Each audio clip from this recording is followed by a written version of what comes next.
बिस्मिल्लाहिर्रहमानिर्रहीम। अस्सलाम वालेकुम dear students, how are you? I hope you'd be fine. Chapter number 4 ratios में हम रिव्यू के क्वेश्चंस सॉल्व कर रहे हैं। पेज नंबर 90 पे क्वेश्चन नंबर 4 है और यहाँ पर हमारे पास एक नया कॉन्सेप्ट है, दैट इज़ इक्विवेलेंट रेशोज़। ठीक है स्टूडेंट्स, ये बिल्कुल वैसे ही है जैसे हमने इक्विवेलेंट फ्रैक्शंस पढ़ा था। इक्विवेलेंट फ्रैक्शंस के अंदर होता क्या था कि हमारे पास एक कोई भी फ्रैक्शन दिया होता था, जैसे फॉर एग्जांपल 3/4, और हम क्या करते थे कि उसको किसी भी सेम नंबर से न्यूमरेटर और डिनोमिनेटर को मल्टीप्लाई करते थे तो हमारे पास एक नया फ्रैक्शन आ जाता था। तो ये जो हमारे पास दोनों फ्रैक्शंस हैं ये इक्विवेलेंट फ्रैक्शंस कहलाते हैं।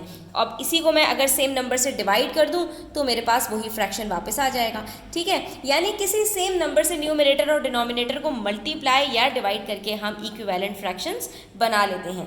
बिल्कुल इसी तरह से जब हमारे पास रेशोज़ होते हैं तो हम सेम नंबर से मल्टीप्लाई करके रेशोज़ को, सारे रेशोज़ को किसी सेम नंबर से मल्टीप्लाई करके कोई नया रेशो बना लेते हैं। इसी तरह किसी सेम नंबर से डिवाइड करके हम जो है वो कोई नया रेशो बना लेते हैं। फॉर एग्जाम्पल मेरे पास यहाँ पर है, for every $10 Ahmad saves he receives $2 from his mother. ठीक है, यहाँ पर हमें बताया amount save to amount receive का रेशो क्या है, 10:2।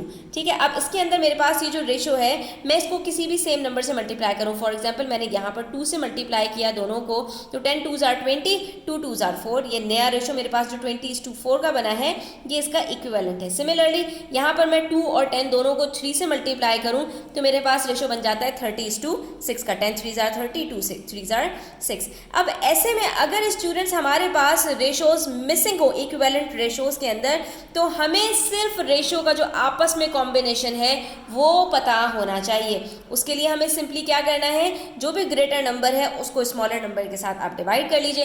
तो यहाँ पर मैं सिंपली क्या करूँगी, 10 को डिवाइड कर दूंगी 2 से। ठीक है, और 10 को जैसे ही हम डिवाइड करते हैं 2 से हमारे पास आंसर आ जाता है 5।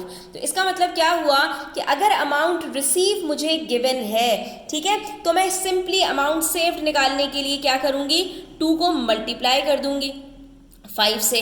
ठीक है, और अगर मेरे पास अमाउंट सेव गिवन है तो मेरे पास जो भी अमाउंट सेव गिवन है उसको मैं 5 से डिवाइड कर दूंगी। ठीक है, जब ये मेरे पास यहाँ पर निकल आया, मैंने क्या किया, मैंने जो ग्रेटर नंबर था उसको स्मॉलर नंबर से डिवाइड किया तो यहाँ पर मेरे पास आंसर निकल आया 5।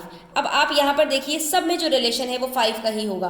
4 को मल्टीप्लाई करूंगी 5 से तो मेरे पास 20 आ गया, 20 को डिवाइड करूंगी 5 से तो 4 आ गया। इसी तरह से 6 को मल्टीप्लाई करूंगी 5 से तो 30 आ गया, 30 को डिवाइड करूंगी 5 से तो मेरे पास 6 आ जाएगा। तो यहाँ पर मेरे पास जो कॉम्बिनेशन है वो किसका है, 5 का है। इसी तरह से अब यहाँ पर मेरे पास अमाउंट सेव्ड गिवन है तो सिंपली मुझे क्या करना पड़ेगा, अमाउंट रिसीव निकालने के लिए इसको डिवाइड कर दूंगी मैं 5 से और मेरे पास यहाँ पर अमाउंट रिसीव आ गया। और जब अमाउंट रिसीव गिवन है तो इसको मैं क्या करूंगी, 5 से मल्टीप्लाई कर दूंगी और मेरे पास अमाउंट सेव्ड 50 निकल आएगा। ठीक है, अब इसी तरह से स्टूडेंट्स हमसे यहाँ पर पूछ रहे हैं, जनवरी अहमद सेव्ड, अब हमें क्या बताया है, सेव्ड अमाउंट बताया है $120 का। How much money did he receive from his mother, तो उसने अपनी मदर से कितने पैसे रिसीव किए होंगे। अगर अमाउंट सेव गिवन है तो हमें क्या करना है, सिंपली हमें 5 से डिवाइड करना है। तो हम 120 को 5 से डिवाइड करेंगे और हमारे पास आंसर आ जाएगा। तो देखिए इसको सॉल्व करने के हमारे पास 2 तरीके हैं। पहला तरीका तो वही है जो हम अभी तक जो है वो सीखते हुए आए थे, यूनिट मेथड, कि जिसके अंदर हमारे पास रेशो गिवन है 10:2 का। ठीक है, amount save to amount receive. ठीक है, अब इसके अंदर अमाउंट सेव्ड हमारे पास कितना है, 10 यूनिट्स हैं और अमाउंट रिसीव कितने हैं, 2 यूनिट्स हैं। अब अहमद सेव्ड $120, अब उसने $120 सेव किए हैं तो हमारे पास जो है वो यूनिट्स भी गिवन है 10 यूनिट्स और जो सेव के हैं, और जो टोटल अमाउंट है सेव का वो भी गिवन है। तो हम इन दोनों को एक दूसरे के अगेंस्ट रख सकते हैं क्योंकि हमें टोटल अमाउंट रिसीव्ड जो है वो पता लगाना है। तो जब जो चीज़ों का हमारे पास यूनिट्स और टोटल दोनों गिवन होता है हम उन दोनों क्वांटिटीज़ को उठाते हैं। तो हम यहाँ पर कहेंगे कि 10 यूनिट्स बराबर है $120 के। तो जब 10 यूनिट्स बराबर है $120 के तो 1 यूनिट बराबर हो जाएगा 120 डिवाइडेड बाय 10, दैट इज़ $12 के। और उसके बाद हमारे पास जो अमाउंट रिसीव के यूनिट्स है 2, जब हमें 1 यूनिट की कॉस्ट पता चल जाती है तो फिर हमें जो चीज़ निकालनी होती है हम उसको साथ में रखते हैं। तो हमारे पास अमाउंट रिसीव के 2 यूनिट्स हैं, हमने जब उसको 2 से मल्टीप्लाई किया तो हमारे पास $24 आ गया। और दूसरा मेथड स्टूडेंट सिंपल है, अगर आप वो चाहें तो वहाँ पर ये वाला मेथड भी ये कर सकते हैं। यहाँ पर हमारे पास इनिशियल जो रेशो है वो कितना है, 10:2 का है। ठीक है, उसके बाद स्टूडेंट्स हमारे पास जो नेक्स्ट नेक्स्ट रेशो है वो अमाउंट सेव्ड का, ये अमाउंट सेव 10 यूनिट्स है ना, तो हम यहीं पर लिखेंगे अमाउंट सेव्ड हमें पता है कि $120 है, लेकिन अमाउंट रिसीव कितना है ये हमें पता नहीं है। तो हमारे पास जो दोनों चीज़ें गिवन है, अगेन हम उसी का रिलेशन ढूंढेंगे कि हमने 10 को किससे मल्टीप्लाई किया कि 120 आंसर आया। तो 120 को आप डिवाइड करके देख लीजिए 10 से, आपको पता चल जाएगा कि ये देखिए यहाँ पर मैं आपको करके भी दिखा देती हूँ, 0 0 से कट हो गया तो 12 बच रहा है, यानी हम 12 से मल्टीप्लाई कर रहे हैं। तो इसका मतलब है हमें 2 को भी यहाँ पर 12 से ही मल्टीप्लाई करना पड़ेगा। जब 2 को हम 12 से मल्टीप्लाई करेंगे तो हमारे पास आंसर आ जाएगा 24, ठीक है। और जो मैंने आपको तीसरा मेथड पहले बताया था, आप यहाँ पर वो भी अप्लाई कर सकते हैं कि आपने इन दोनों के दरमियान में रिलेशनशिप ढूंढ लिया, आपको पता चल गया कि 5 का जो है वो यहाँ पर दोनों के बीच में रिलेशन है। तो 2 को चाहे 5 से मल्टीप्लाई करो या 10 को 5 से डिवाइड करो, तो आपके पास दोनों सूरतों में जो है वो दोनों आंसर्स आ जाते हैं। तो यहाँ पर भी इसी तरह से है कि हम यहाँ पर 2 को मल्टीप्लाई कर देंगे, यहाँ पर हम 120 को डिवाइड कर देंगे अगर 5 से, तब भी हमारे पास आंसर आ जाएगा 24, ठीक है। तो अगर आप इसी मेथड से करना चाहें तो आप यहाँ पर ये भी कर सकते हैं कि 120 को आपने डिवाइड कर दिया 5 से और आपके पास 24 आंसर आ गया। तो ये तीनों मेथड से आप कर सकते हैं, आपके पास आंसर सेम आएगा और आपका आंसर बिल्कुल करेक्ट होगा, इसमें कोई मसला नहीं है।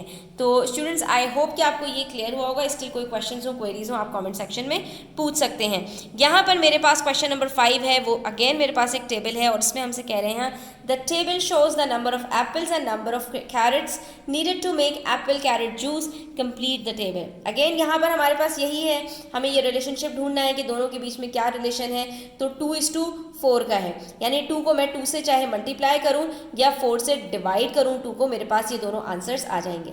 तो यहाँ पर मैं 4 को क्या करूँगी, 2 से मल्टीप्लाई करूँगी तो आंसर आ गया 8। यहाँ पर 6 को 2 से मल्टीप्लाई करूँगी, आंसर आ जाएगा 12। यहाँ पर 16 को डिवाइड करना पड़ेगा 2 से ऊपर जाने के लिए, तो आंसर आ जाएगा 8। और यहाँ पर 20 को डिवाइड करेंगे 2 से, तो हमारे पास आंसर आ जाएगा 10। अब आप इसमें से किसी को भी उठाइए और ऊपर जो हमने बाकी दोनों मेथड्स को यहाँ पर रखा है, आप उससे यहाँ पर सॉल्व करके देख लीजिए, आपके पास आंसर सेम आएगा।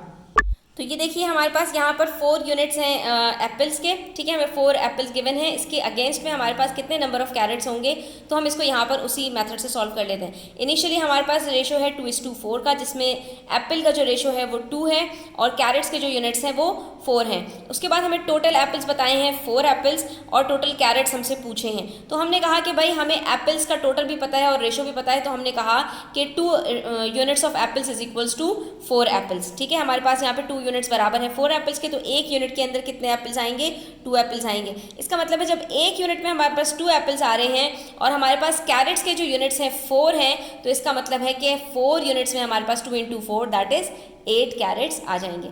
इस तरह से आप जो है वो कोई सा भी क्वेश्चन इसके अंदर सॉल्व कर सकते हैं। और जो दूसरा मेथड है हमारे पास रेशो टू रेशो, हम जो है वो किस तरह से कैलकुलेशन करते हैं वो भी आप देख सकते हैं। यहाँ पर मैंने यहाँ पर इसकी एग्जांपल उठा ली, जहाँ पर नंबर ऑफ कैरेट्स मुझे पता है, नंबर ऑफ एप्पल्स नहीं पता, ठीक है। इनिशियल रेशो के साथ हमने इसको कंट्रास्ट करना है। हमने कहा 4 और 16 के बीच में क्या रिलेशनशिप है, हमने कहा 4 के टेबल में 4 टाइम्स आता है 16, तो 4 को 4 से मल्टीप्लाई करो तो 16 आएगा, 16 को 4 से डिवाइड करोगे तो 4 आ जाएगा। अब यहाँ पर हमें क्या करना पड़ेगा, नीचे जाने के लिए मल्टीप्लाई करना पड़ेगा 4 से, 2 से हम 4 को मल्टीप्लाई करेंगे, आंसर आ जाएगा 8। तो आप ये देख सकते हैं हमारे पास ऑलरेडी यहाँ पर 8 मौजूद है, इसका मतलब है हमारा आंसर बिल्कुल करेक्ट है। तो चाहे इस मेथड से करें, चाहे इस मेथड से करें, और चाहे अपने माइंड में सिर्फ टेबल को आपने अगर सॉल्व करना भी सीख लिया तो भी आपके लिए काफ़ी है। ये आई होप कि आपको क्लियर हो गया होगा स्टूडेंट्स। अगर आपको कोई परेशानी होती है, कहीं प्रॉब्लम आती है, तो कॉमेंट सेक्शन में पूछा करें। वीडियो अच्छी लगी तो लाइक कीजिएगा और अपने फ्रेंड्स के साथ शेयर कीजिएगा। चैनल सब्सक्राइब नहीं किया तो सब्सक्राइब कर लीजिए। अपना बहुत ख्याल रखिएगा। अल्लाह हाफिज़।